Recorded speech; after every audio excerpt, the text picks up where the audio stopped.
नमस्कार, मैं हूं अरुण तोमर। आप देख रहे हैं स्वराज एक्सप्रेस। जनता मांगे जवाब में आपका स्वागत है। आपको बता दें, मध्य प्रदेश में चुनाव का सीजन खत्म होते ही हड़ताल का मौसम शुरू हो गया है, जहां कई विभागों के कर्मचारियों ने अपनी अपनी मांगों को लेकर सरकार के खिलाफ मोर्चा खोल रखा है। कई धरना, कई प्रदर्शन तो कई आंदोलन का दौर चल रहा है। इसी सिलसिले में अब प्रदेश के 70,000 अतिथि शिक्षक भी नियमितीकरण की मांग को लेकर आंदोलन की राह पर हैं। गांधी जयंती के मौके पर प्रदेश भर के हजारों अतिथि शिक्षक राजधानी भोपाल के अंबेडकर मैदान पहुंचे और सीएम हाउस के घेराव की कोशिश की।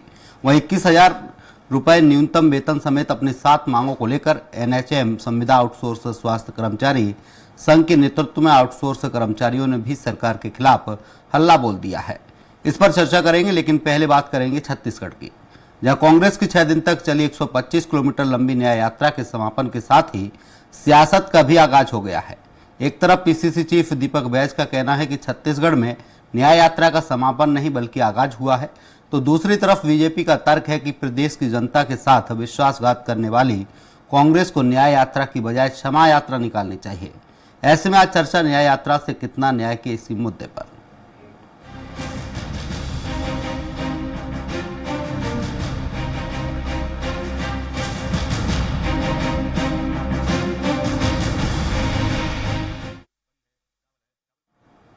छत्तीसगढ़ में बिगड़ती कानून व्यवस्था, बढ़ते अपराध, महिला अत्याचार और विभिन्न समाजों पर हो रहे अन्याय का आरोप लगाते हुए कांग्रेस ने गिरौदपुरी से राजधानी रायपुर तक 125 किलोमीटर लंबी पदयात्रा की। कांग्रेस की न्याय यात्रा का समापन राजधानी रायपुर के गांधी मैदान में आम सभा के रूप में हुआ। इस दौरान पीसीसी चीफ दीपक बैज ने कहा कि सही मायने में छत्तीसगढ़ में न्याय यात्रा का समापन नहीं बल्कि आगाज हुआ है। वहीं मुख्यमंत्री ने कांग्रेस की न्याय यात्रा पर तंज कसते हुए कहा कि कांग्रेस ने छत्तीसगढ़ की जनता के साथ विश्वासघात किया, इसलिए उन्हें क्षमा यात्रा निकालनी चाहिए। देखिए रिपोर्ट। यात्रा का समापन, सियासत का आगाज। न्याय यात्रा पर बीजेपी ने उठाए सवाल। जी हां, छत्तीसगढ़ में बिगड़ती कानून व्यवस्था और बढ़ते अपराध के विरोध में शुरू हुई कांग्रेस की न्याय यात्रा का समापन राजधानी रायपुर के गांधी मैदान में आम सभा के रूप में हुआ, जिसकी शुरुआत 27 सितंबर को सतनामी समाज के धार्मिक स्थल गिरौदपुरी से हुई थी। प्रदेश कांग्रेस अध्यक्ष दीपक बैज के नेतृत्व में इस पद यात्रा ने रोजाना 20 से 22 किलोमीटर की दूरी तय की। इस दौरान कांग्रेस के तमाम बड़े नेता बारी बारी से इसमें शामिल हुए। 6 दिन तक चली 125 किलोमीटर लंबी इस न्याय यात्रा के अंतिम दिन कांग्रेस के प्रदेश प्रभारी सचिन पायलट भी शामिल हुए। इस दौरान पीसीसी चीफ दीपक बैज ने कहा कि सही मायने में छत्तीसगढ़ में न्याय यात्रा का समापन नहीं बल्कि आगाज हुआ है। समापन नहीं हुआ बल्कि आगाज हुआ है। 27 तारीख से शुरुआत होकर 125 से 30 किलोमीटर गिरौदपुरी बाबा धाम से दर्शन कर लगातार 6वां दिन में आज हम लोग रायपुरी राजधानी की ओर पहुंचे। उधर कांग्रेस की न्याय यात्रा पर तंज कसते हुए सीएम विष्णुदेव साय ने कहा कि प्रदेश की जनता के साथ विश्वासघात करने वाली कांग्रेस को क्षमा यात्रा निकालनी चाहिए।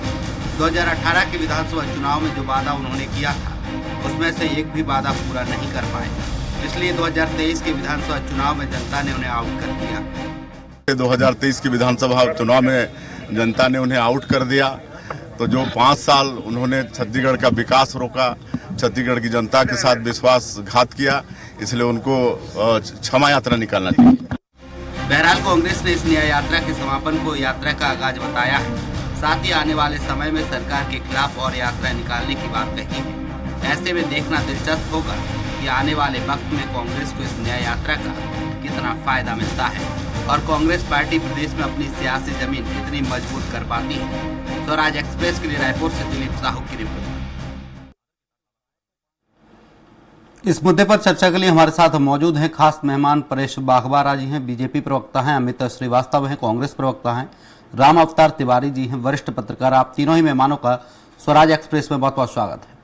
परेश बाघवारा जी हमारे साथ बीजेपी प्रवक्ता है। परेश जी, आप कहते हैं जहां जहां बीजेपी की सरकार है वहां सुशासन है, कानून व्यवस्था चुस्त दुरुस्त है, लेकिन कांग्रेस न्याय यात्रा निकाल रही है, जनता को जागरूक कर रही है कि प्रदेश की हालत बद से बदतर हो रही है। परेश जी, देखिए ऐसा है कि कांग्रेस को जो न्याय यात्रा निकाली है उसकी जगह क्षमा यात्रा निकालना चाहिए। मुख्यमंत्री जी ने बिल्कुल ठीक कहा है क्योंकि पिछले 5 साल जब इनकी सरकार रही, जितने जितने प्रकार के घोटाले इन लोगों ने किए, चाहे वो शराब घोटाला है, चाहे कोल घोटाला है, चाहे वो कस्टम मिलिंग घोटाला है, चाहे डीएमएफ फंड घोटाला है, चाहे गोठान घोटाला है, इतने सारे अगर घोटाले इन्होंने किए, सरकार आपकी ये कार्रवाई आपको करनी चाहिए। कोई भी विकास का काम परेश जी, सरकार आपकी आपको कार्रवाई करना चाहिए। कार्रवाई चालू है, इसी कारण लोग जेल से घोटाले छूट नहीं रहे हुए, हैं। भ्रष्टाचार हुआ तो आप सरकार में आपको कार्रवाई करना चाहिए, जनता के सामने लेके आना चाहिए कि कांग्रेस के नेताजी इन्होंने भ्रष्टाचार किया, इन्हें जेल की सलाखों के पीछे डाला है।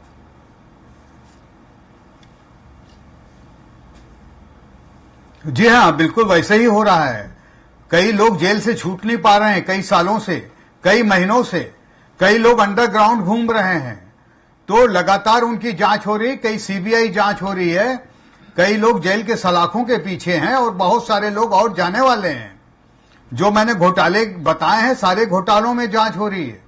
इस कारण से उसमें कहीं पर भी कोई कोताही नहीं बरती जा रही है और कानून अपना काम कर रहा है। और किसी भी हालत में जो 5 साल में छत्तीसगढ़ को लूटा गया है, एक एक चीज का जो है उनसे पैसा वसूल किया जाएगा। जिन लोगों ने अपनी तिजोरी भरी है और लाखों हजारों करोड़ रुपए का अपना असेट यहां पर क्रिएट किया है, बेनामी संपत्तियां अपनी बनाई हैं, बहुत सारे आईएएस अफसर, बहुत सारे खाकी वर्दी एसपी, आईजी, बहुत सारे कलेक्टर, जिन लोगों ने करोड़ों रुपए यहां पर लूटा है उस शासनकाल में, उनके घर में चपरासी की तरह मुख्यमंत्री निवास में बैठे रहते थे।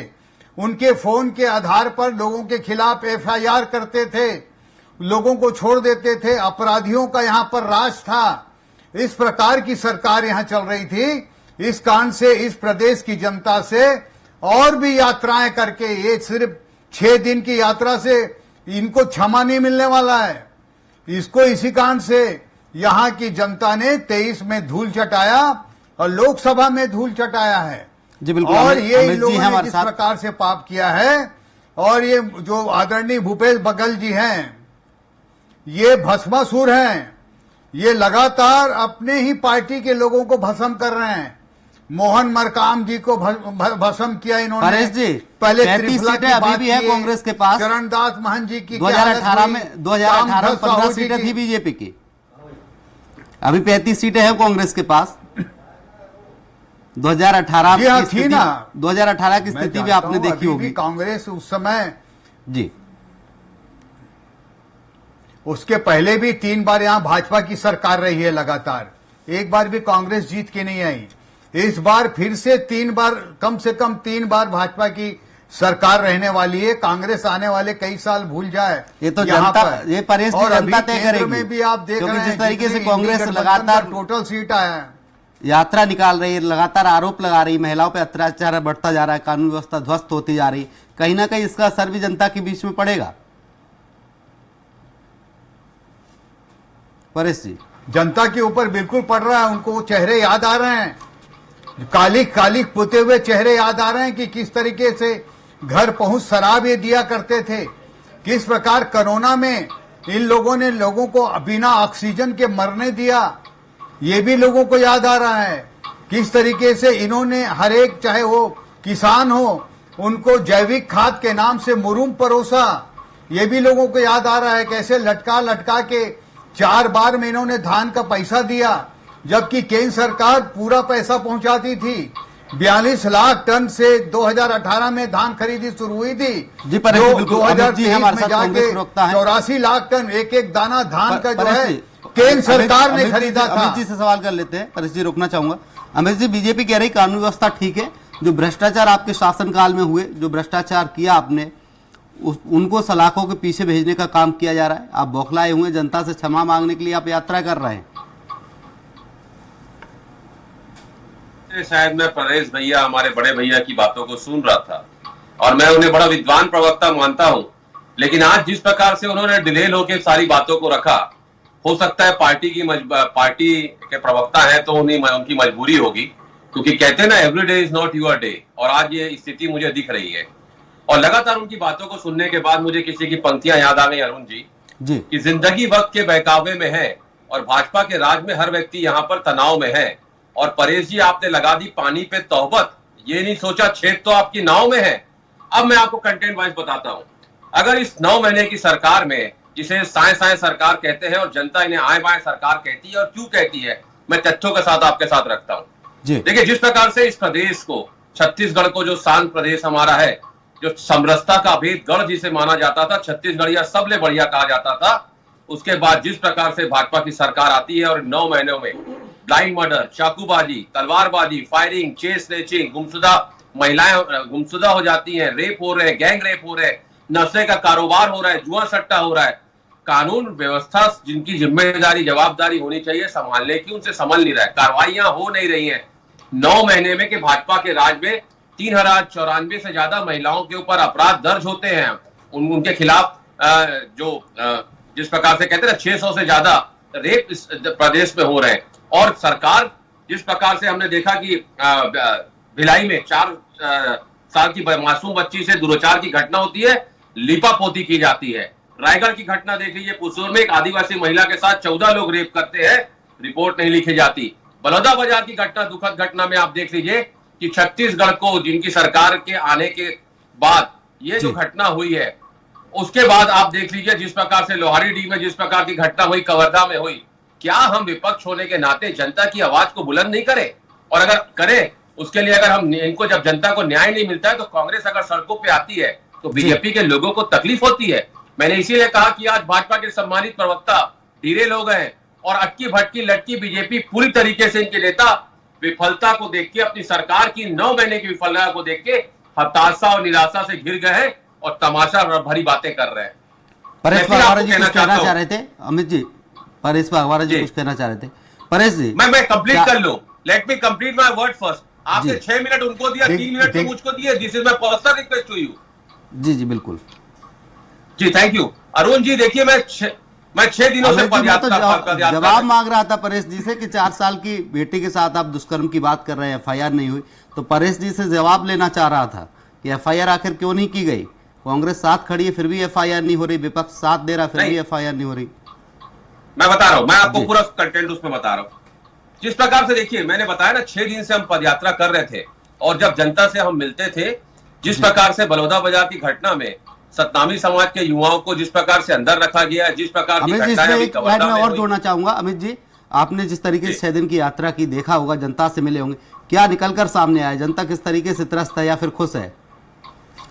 देखिए, जनता में आक्रोश है, जनता में पूरी तरीके से आक्रोश है। और आपको मैं बता दूं, जो उत्साह और उमंग इस कांग्रेस की न्याय यात्रा में दिखा और जिस प्रकार से देखने को मिला, वो अद्वितीय था, अद्भुत था। और एक चीज आपको बता दूं, हमने पहले भी कहा था कि हमारी ये लड़ाई जारी रहेगी और आज भी प्रदेश अध्यक्ष जी ने कहा गांधी मैदान में कि ये जो न्याय यात्रा का समापन नहीं है, आगाज है। अभी हम लगातार आगे भी। और रही बात, अभी मैं मुख्यमंत्री जी की बातों को सुन रहा था, मुख्यमंत्री जी कह रहे थे क्षमा यात्रा निकालना चाहिए। मैं आपके माध्यम से, आपके लोकप्रिय चैनल के माध्यम से, इस चैनल से मांग करता हूं कि मुख्यमंत्री जी को तत्काल माफी मांगनी चाहिए छत्तीसगढ़ की जनता से कि इस 9 महीने के कार्यकाल में मुझसे संभल नहीं रहा शासन प्रशासन और जिस प्रकार की दुखद घटनाएं हो रही हैं। बीजेपी कह रही है कि माफी आपको मांगनी चाहिए, आप माफी मांगने के लिए जनता के बीच जा रहे हैं क्योंकि आपने जो वादे किए वो पूरे नहीं किए, वो आप माफी मांगने जा रहे हैं जनता के बीच में।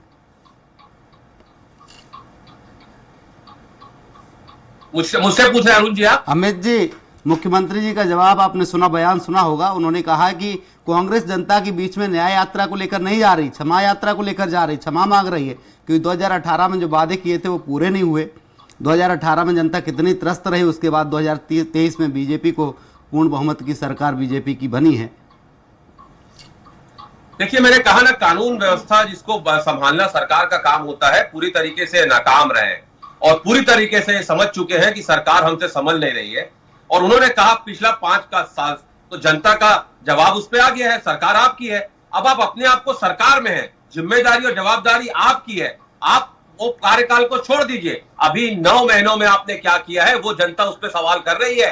ये न्याय यात्रा, ये 9 महीने के कार्यकाल में जो आपकी जो शासन प्रशासन आपसे संभल नहीं रहा है, जो जिस प्रकार की घटनाएं हो रही हैं, जो छत्तीसगढ़ को शर्मसार कर रही हैं, छत्तीसगढ़ में जो लगातार घटनाएं हो रही हैं जिसे आप रोक नहीं पा रहे हैं, इस सारी चीजों को लेकर हम जनता के बीच में गए थे। और मैं आपको बता दूं कि ये लड़ाई हमारी जारी रहेगी न्याय के हक मिलने तक, हमने कहा है। और ये छत्तीसगढ़ कांग्रेस के तरफ से न्याय की ललकार है। और जब जब जनता को जरूरत होगी, हम जनता की लड़ाई को लड़ने में लगातार जनता के साथ कंधे से कंधा मिला के उनकी आवाज को बुलंद करेंगे। परेश जी कुछ कहना चाह रहे थे जी। देखिए, ऐसा है कि एनसीआरबी की रिपोर्ट है, वो बता रही है कि कांग्रेस में जो पिछले 5 साल की सरकार थी और अभी जो 9 महीने सरकार चली है, उसमें 24% अपराध में कमी आई है। इनके समय में 6000 से ज्यादा महिलाओं के साथ दुष्कर्म के काम हुए थे। भिलाई के एक सरदार जी युवक को जय श्री राम बोलने पर उसकी हत्या कर दी गई। बीरनपुर में एक साहू युवक को गला रेत करके मार दिया गया। अमित जी जिस तरीके से बता रहे थे बहुत कि सारी यात्रा की गई अपराध की, अगर मैं परेश किसी जी गिनाऊंगा परेश जी तो फिर सुन लीजिए। अमित जी कह रहे हैं यात्रा की गई, कई जगह पर देखने को मिला कि उनके एफआईआर तक नहीं हो रही है। कांग्रेस उनके साथ थे, उसके बावजूद एफआईआर नहीं हो रही। महिलाओं पर लगातार अत्याचार बढ़ते जा रहे हैं, उनके साथ लगातार दुष्कर्म की संख्या बढ़ती जा रही है। शांत प्रदेश को आपने क्राइम प्रदेश बना के रख दिया। 9 महीने में यह हाल है तो 5 साल में क्या होगा? कांग्रेस का जब हमने आवाज उठाई, उसके बाद ये लोग वो लोग हैं जिनके ऊपर एफआईआर होता है और पुलिस जब उनको पकड़ने जाती है तो ये धरना प्रदर्शन करते हैं। इनके कई नेताओं के खिलाफ दुनिया भर के घोटालों के केसेस चल रहे हैं। पहले भी जो है ईडी इनके खिलाफ छापा मारती थी, ते जा करके ईडी कार्यालय के सामने ढोल बजाया करते थे और खिलाफ में नारेबाजी करते थे। इनका काम ही है कि खुद काम नहीं करना और बीजेपी की सरकार को काम करने से रोकना। आप देखिए 9 महीने की सरकार हुई है, रोकना चाहूंगा। हमारे साथ वरिष्ठ पत्रकार रामावतार तिवारी जी हैं। ज्यादा की राशि परेश जी आपके पास आऊंगा की सरकार। परेश से आऊंगा आपके पास। रामावतार तिवारी जी हैं, वरिष्ठ पत्रकार हैं। रामावतार तिवारी जी, जिस तरीके देखा जाए कांग्रेस न्याय यात्रा निकाल रही, कह रही प्रदेश की हालत बद से बदतर होती जा रही है, शांत प्रदेश को क्राइम प्रदेश बना दिया। बीजेपी कह रही कि क्षमा यात्रा निकल रही है, न्याय यात्रा नहीं है। आप इसे कैसे देखते हैं? क्या वाकई में प्रदेश की हालत बद से बदतर हो रही है? रामावतार तिवारी जी। देखिए, प्रमुख विपक्षी दल कांग्रेस को अपनी जो भूमिका है, भूमिका को बढ़ाने की, भूमिका को तेज करने की जरूरत थी। वो जरूरत महसूस की गई। विपक्ष का काम है सरकार को आईना दिखाने का। वो कानून व्यवस्था के जरिए आईना दिखाने का काम किया है। आगामी समय नगरीय निकाय चुनाव है, पंचायत चुनाव है।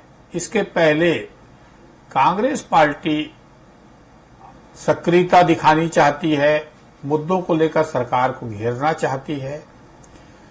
लोकसभा चुनाव और विधानसभा चुनाव में जो कांग्रेस की बुरी हार हुई है, इस हार के बाद इसी बहाने इन पदयात्राओं के जरिए से, राजनीतिक आंदोलन के जरिए से फिर से कांग्रेस खड़ा होने की कोशिश कर रही है। मुद्दों के जरिए, सरकार को घेरने के जरिए, सरकार की गलतियों को, नाकामियों को उठाकर, जो एक प्रमुख विपक्षी दल का धर्म होता है जी, उस धर्म को प्रदेश अध्यक्ष बखूबी निभाने की कोशिश इस न्याय यात्रा के जरिए की है। क्योंकि बलौदाबाजार में एक बड़ी घटना हुई है, शर्मनाक घटना हुई है। उस घटना के बाद बहुत सारे लोग अभी भी जेल में बंद हैं। बहुत सारे लोगों को अलग अलग तरीके से पूछताछ चल रही है। इस मुद्दे को भुनाने की कोशिश हो रही है, इस वर्ग को अपने साथ रखने की कोशिश हो रही है जी। कांग्रेस अपने एक विचारधारा, एजेंडा और प्लानिंग के साथ इस न्याय यात्रा को निकाली है कि लोगों को न्याय मिले। एक कांग्रेस पूरा एक संदेश देना चाहती है कि हम जो है वंचितों के साथ, पक्षपात हो रहा है उनके साथ खड़े होने के लिए एक सशक्त मजबूत विपक्ष है, ये बताने की कोशिश की है। इसी बहाने कांग्रेस में एकजुटता दिखी। कांग्रेस के कार्यकर्ता, कांग्रेस के नेता, कांग्रेस के पदाधिकारी कार्यक्रम के जरिए एक संजीवनी इस यात्रा को मिली है जी। पहला संजीवनी खुद प्रदेश कांग्रेस अध्यक्ष को मिली है। उनके नेतृत्व में ये पहला बड़ा आंदोलन हुआ है, तो उनकी लोकप्रियता बढ़े, उनको मान सम्मान मिले, ये उनको एक हटाने की चर्चाएं लगातार होती रहती है। वो उसके बाद ये बल मिले कि दीपक बैज ने एक बड़ा आंदोलन निकाला, मैदानी इलाके में निकाला और उन्होंने संकेत दिया कि हम और यात्रा निकालेंगे। ये तो जानना अलग चाहते हैं अलग कि यात्रा इलाकों का में असर कांग्रेस जनता पे जो पड़ा है, है। जिस तरीके से कांग्रेस जनता के बीच में गई है, जनता को देखिए बताने गई जनता है, तो अभी इसका असर कुछ देखने को मिलेगा। अभी कांग्रेस अपने कार्यकर्ताओं को सक्रिय करेगी, कांग्रेस खड़ा हो जाए, कांग्रेस के पदाधिकारी सक्रिय हो जाए, ये जरूरत है। इसके बाद जनता तक जाएंगे और जो मुद्दे हैं, जिस तरह के कार्यवाहियां हो रही है, जिस तरह के मुद्दे हुए, उन मुद्दों के जरिए वो ये बताने की कोशिश कर रहे हैं कि हम किसी वर्ग के जरिए, तो एक बड़ा राजनीतिक संदेश इसमें छिपा है। बहुत सारे संदेश छिपे हैं कि कांग्रेस को लोकसभा में बहुत बुरी हार हुई है, विधानसभा में जो अपेक्षा नहीं थी उससे बुरी हार हुई है, समाज के हर वर्ग को जोड़ने की उसकी चुनौती है। एक तरफ भाजपा का सदस्यता अभियान जोर शोर से चल रहा है, भाजपा अलग अलग वर्गों को जोड़ने में लगी है, तब कांग्रेस जो है एक वर्ग को, जो आरक्षण के पक्षधर हैं, एक वर्ग को प्रताड़ित होने के आरोप है, उस वर्ग तक और गांव किसान तक पहुंचा जाए, ये कोशिश इस न्याय यात्रा के जरिए करती हुई कांग्रेस पार्टी यात्रा में हमारे दिखी साथ है। बीजेपी प्रवक्ता हैं। परेश जी, अगर कांग्रेस न्याय यात्रा निकाले तो क्या गलत है? जिनके साथ अन्याय हो रहा है उनके लिए, न्याय के लिए पक्ष में खड़ी है। जो कमजोर वर्ग है, जिनके साथ अन्याय हो रहा है, अत्याचार हो रहा है, आदिवासी है, पिछड़े हैं, दलित हैं, उनके साथ अगर कांग्रेस खड़ी है, उन्हें न्याय दिलवा रही, तो इसमें गलत क्या है? आपको तो समर्थन करना चाहिए इसका। देखिए क्या है, जी हम समर्थन कर रहे हैं, क्योंकि जो कांग्रेस की अंतर कला है जी, उसके खिलाफ इन्होंने न्याय यात्रा निकाली है। दीपक बैस जी को अपनी कुर्सी से खतरा लग रहा है कि उनको अध्यक्ष पद से हटा दिया जाएगा जी। इस कारण वो यात्रा में निकल गए, ताकि उनको उनकी शायद कुर्सी बच जाए, लेकिन बचने वाली नहीं है। मोहन मनकाम जी को भी इसी तरीके से निपटाया गया। आदरणीय सिंहदेव जी को पंचायत मंत्री होने के बाद एक भी नोटशीट उनका क्लियर नहीं किया गया। गरीबों का मकान आवास योजना के लिए, प्रधानमंत्री आवास योजना के लिए 18,000 करोड़ रुपए आया, अपना राज्यांश नहीं दिया, यहां के गरीबों के मकान को निपटा दिया गया। जो यहां के जल योजना के अंतर्गत जो पैसा आया, 1900 करोड़ रुपए आया, पहले उससे पहले 450 करोड़ रुपए आया, वो पैसे का भी उपयोग इन्होंने नहीं किया। 10,000 करोड़ रुपया गडकरी जी दे के गए थे कि इसका उपयोग करो, मैं 1 लाख करोड़। वो छोड़िए परेश जी, जो इन्होंने नहीं किया, अब आप सरकार में आप करके दिखाइए। काम खाली परेश जी छोड़िए, कांग्रेस का शासन था उस वक्त नहीं हुआ, कर रहे अब हैं, तो बीजेपी की सरकार, अब आपको करना चाहिए।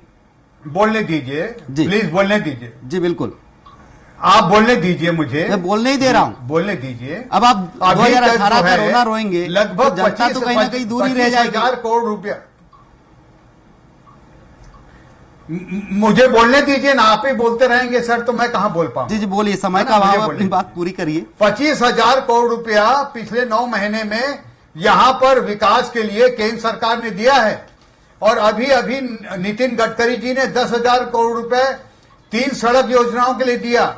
उसके पहले 34,500 करोड़ रुपया मोदी सरकार ने, केंद्र सरकार ने यहां पर रेल परियोजनाओं के लिए और यहां पर ऊर्जा परियोजनाओं के लिए दिया, और यहां पर लगभग 78 जो है पीएम श्री योजनाओं के स्कूल खोलने के लिए यहां पर स्वीकृति प्रदान की। जीएसटी का पूरा पैसा कंपनसेशन यहां के वित्त मंत्रालय की सक्रियता के कारण लगातार यहां पर आ रहा है। किसानों को एक मुश्त राशि 21 क्विंटल धान खरीद करके 3100 रुपए के रेट में दिया गया। आपको अमित जी के पास जाना चाहूंगा, परेश जी आपको रोकना चाहूंगा, अमित जी से टिप्पणी खरीदा गया। अमित जी, अब मैं आपको बता रहा हूं, समय का अभाव। परेश जी माफी चाहूंगा, रोकना चाहूंगा, अमित जी से सवाल कर लेने दीजिए। अमित जी, बीजेपी कह रहे हैं कि दीपक बैज अपनी कुर्सी बचाने के लिए दिखा रहे हैं, न्याय यात्रा कर रहे हैं, जिससे उनका पद बचा रहे, कुर्सी बची रहे। देखिए, मुझे ऐसा लगता है कि हमारे साथी प्रवक्ता जो पूर्व विधायक भी हैं, जी मुझे लगता है कि आज राजनीतिक जीवन उन्हें रास नहीं आ रहा है और ज्योतिष का काम चालू कर दिए हैं, मुझे ऐसा लगता है। और लोगों के लिए भविष्यवाणी चालू कर दिया उन्होंने। और मैं एक चीज कहना चाहता हूं, बहुत सारी बातों को वो गिरा रहे थे, मैं तो फिर कहता हूं कि आप हमारी पार्टी की चिंता मत करिए, आप क्या क्या चल रहा है थोड़ा उसे भी आप चश्मा उतार के देख लीजिए कि जिस प्रकार से आदरणीय बृजमोहन अग्रवाल जी को कोंटा लगाने का प्रयास किया गया, प्रदेश अध्यक्ष जो आपके थे पिछले, आप जिस प्रकार से आदिवासी दिवस के दिन आप उनको हटाने का आपने काम किया। मैंने आपसे पहले ही कहा था आज इनके पास कहने के लिए कुछ नहीं अरुण जी, और लगातार आज वो डिरेल हो गए हैं और वो दिख रहा है कि जिस प्रकार की वो बातें कर रहे थे। तो मुझे लगता है कि अभी तक आपने जितना भी प्रश्न किया उसका जवाब वो नहीं दे पा रहे थे, क्योंकि रही बात जब कानून व्यवस्था की बात आती है तो उनकी दुखती नस होती है और आपने उसे दबाया, मैंने उसे दबाया, वो कुछ कह नहीं पा रहे थे। इसी सब को लेके हमने जनता के बीच में हम गए थे और मुझे पूर्ण विश्वास है कि आज इन्हें माफी मांगनी चाहिए सरकार को कि हमें हमारे से कानून व्यवस्था संभल नहीं रही है, जनता में भय व्याप्त है और इन 9 महीनों में जनता कहीं ना कहीं डरी और सहमी हुई है। अपराध गढ़ बनते जा रहा है हमारा छत्तीसगढ़। इन सब बातों को लेके जो हम जनता के बीच में गए थे, ये सरकार पूरी तरीके से घबराई और डरी हुई है। जी बिल्कुल, वरिष्ठ पत्रकार रामावतार तिवारी जी हैं। रामावतार तिवारी जी, समय का अभाव है, कुछ ही मिनटों की बात है कि समय की दिक्कत को देखते हुए 1 मिनट में आप अपनी टिप्पणी पूरी करिए। जो चर्चा हुई इस सब को लेकर आपका क्या राय है, क्या कहना चाहिए सब चीज को लेकर? ये बात आ सकती है जी, एक छत्तीसगढ़ में एक सशक्त विपक्ष की जरूरत है, जागरूक विपक्ष की जरूरत है और जनता की भावनाओं को सही तरीके से उठाने की जरूरत है। उस दिशा में ये कांग्रेस की न्याय यात्रा जाए तो अच्छा होगा, ये सरकार के लिए भी अच्छा होगा, जनता के लिए भी अच्छा होगा और कांग्रेस के लिए भी अच्छा होगा, तीनों के लिए। क्योंकि अगर मजबूत विपक्ष रहेगा, सक्रिय विपक्ष रहेगा तो सत्तारूढ़ दल भाजपा विष्णुदयाल सरकार वो सही निर्णय लेगी, जनता को न्याय दिलाने की पक्षधर होगी और प्रशासन सही तरीके से दौड़ेगा। तो और जो हमें इस आंदोलन को राजनीति के अलावा, मुद्दों के अलावा इस नजरिए से देखना पड़ेगा कि हमें छत्तीसगढ़ में एक सशक्त विपक्ष की जरूरत है। वो हार के बाद, लोकसभा और विधानसभा हार के बाद अब फिर से कांग्रेस उठ रही है, कांग्रेस जनता के मुद्दों को उठा रही है और इसी बहाने एक मजबूत विपक्ष खड़ी होती दिख रही है और सत्तारूढ़ दल के भी कान खड़े हो रहे हैं। माफी चाहूंगा, हम समय का अभाव है अगर कि सरकार जो चलाए हैं, जिस तरह के वादे लेकर हम आए हैं, वो वादे को पूरा करना होगा। जी बिल्कुल, समय का अभाव है। तमाम चर्चा के लिए परेश जी आपका बहुत बहुत शुक्रिया। अमित जी आपका भी बहुत शुक्रिया। रामावतार तिवारी जी हमारे साथ वरिष्ठ पत्रकार जुड़े, आपका भी बहुत बहुत शुक्रिया। तो आज हमने चर्चा की छत्तीसगढ़ में कांग्रेस की न्याय यात्रा के समापन पर शुरू हुए सियासी संग्राम की। एक तरफ कांग्रेस का कहना है कि छत्तीसगढ़ में न्याय यात्रा का समापन नहीं बल्कि आगाज हुआ है, तो दूसरी तरफ बीजेपी कांग्रेस को प्रदेश में क्षमा यात्रा निकालने की नसीहत दे रही है। हालांकि देखना यह होगा कि कांग्रेस को इस न्याय यात्रा का कितना लाभ मिल पाता है और कुंभों में बटी कांग्रेस कितनी एकजुट हो पाती है। ये तो रही छत्तीसगढ़ की बात। ब्रेक के बाद बात करेंगे मध्य प्रदेश में जारी हड़ताल के दौरे।